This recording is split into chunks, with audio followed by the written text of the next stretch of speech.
¿Cuántos de ustedes se han sentido desconcertados con el inicio de la cuarentena y con la pandemia que dura hasta la actualidad?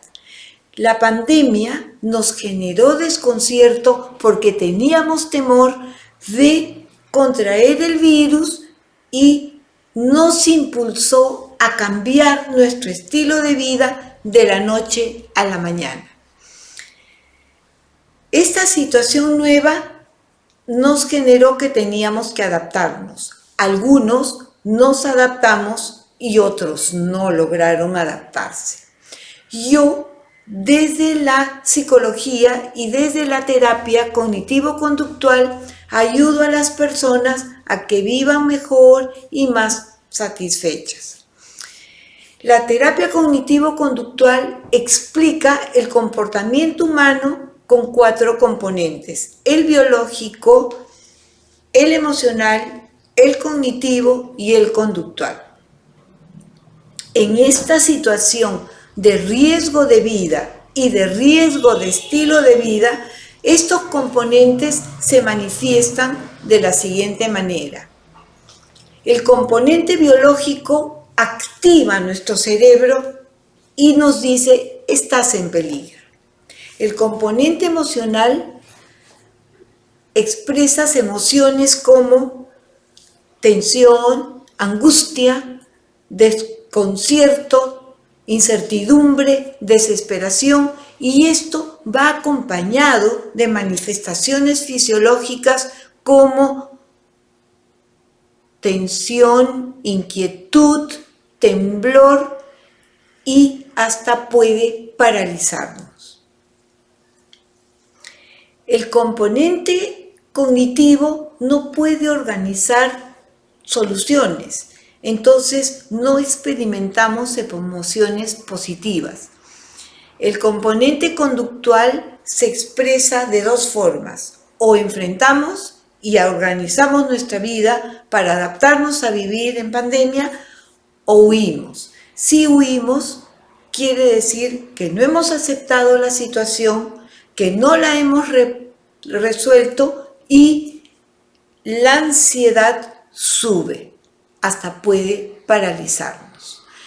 Los seres humanos, cuando experimentamos ansiedad, estamos muy atentos a lo que sentimos y podemos sentir inquietud, palpitaciones, dolores de cabeza, dolor de espalda, y esto es lo que se siente con ansiedad.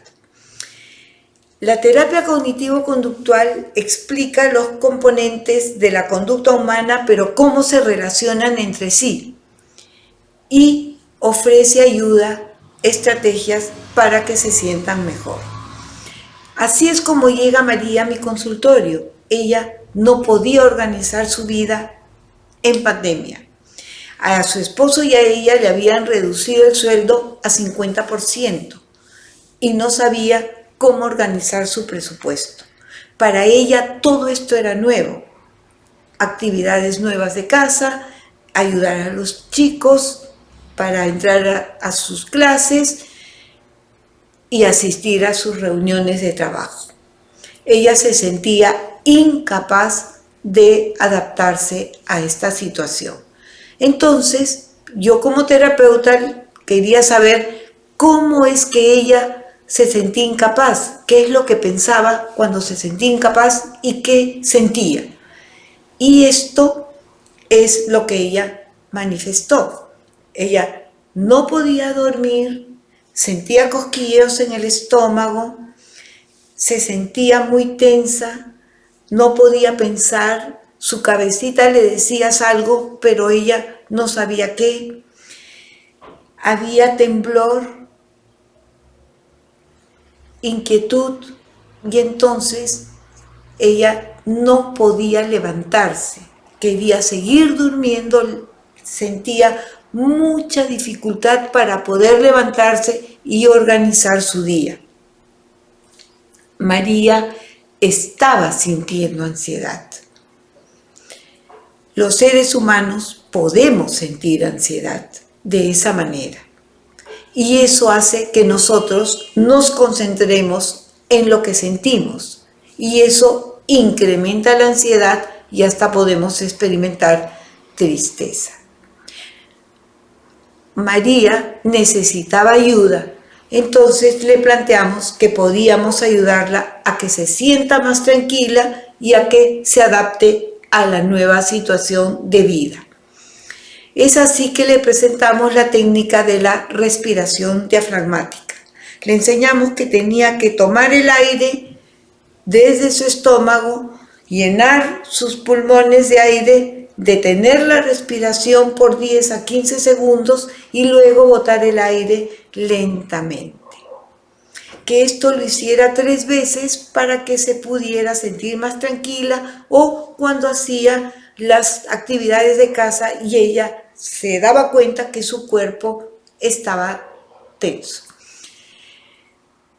Como seguía enfocada en lo que sentía, le planteamos la estrategia de la redirección de la atención para ayudarle a que su atención no estuviera en ella misma, sino en los sonidos que estaban en su ambiente.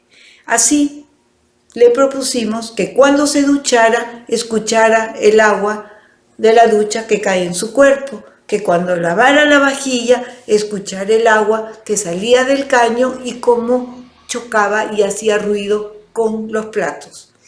Que cuando hiciera sus actividades de casa, ella escuchara los ruidos de los carros que pasaban frente a su casa y hasta el cantar de los pajaritos. María comenzó a valorar estos sonidos. Antes pasaban desapercibidos, pero ahora los disfrutaba y hasta le agradaban. María tenía que hacer sus actividades de casa y a veces no le provocaba levantarse. Entonces le enseñamos la técnica de solución de problemas. Es decir, que nos contara qué es lo que hacía ella en el día, desde que se levantaba hasta que se acostaba. Entonces ella nos dijo que se levantaba, preparaba el desayuno, ayudaba a los chicos a entrar a sus clases, hacía las actividades de casa, asistía a las reuniones de trabajo, preparaba el almuerzo con ayuda del esposo, volvía a asistir a las reuniones de trabajo, ayudaba a los chicos con las tareas que tenían que hacer, preparaba la comida y se acostaba.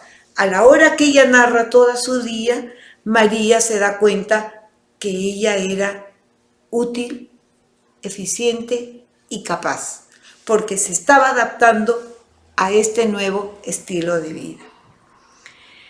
Como todavía le daba un poco de paralización para levantarse, le enseñé la técnica de autocontrol. Los seres humanos tenemos que aprender a valorar las consecuencias de nuestro comportamiento. Entonces, ella se dio cuenta que hacía las cosas y valoró positivamente las consecuencias de lo que hacía. Si se quedaba paralizada, valoraba negativamente. Poco tiempo después nos dijo que ella se sentía un poco asfixiada de su vida. Entonces le planteé la técnica de soporte social. Le planteé que ayudara, llamara a su amiga y le contara cómo era su día. Y que la amiga también le contara cómo era su día. María escuchó a la amiga y se dio cuenta que no era la única que tenía este estilo de vida, pero se sintió escuchada, comprendida, querida y valorada. Después de 6 meses de terapia, María superó y organizó su vida y se adaptó a la pandemia. María aprendió a tomar decisiones, a relajarse a darse cuenta de sus pensamientos, emociones y comportamiento, aprendió habilidades que no tenía. María aprendió de la pandemia. Todos los seres humanos podemos tener momentos difíciles y tenemos dos opciones: o no hacemos nada y nos paralizamos, o aprovechamos esta situación para tener la oportunidad de descubrir de lo que somos capaces.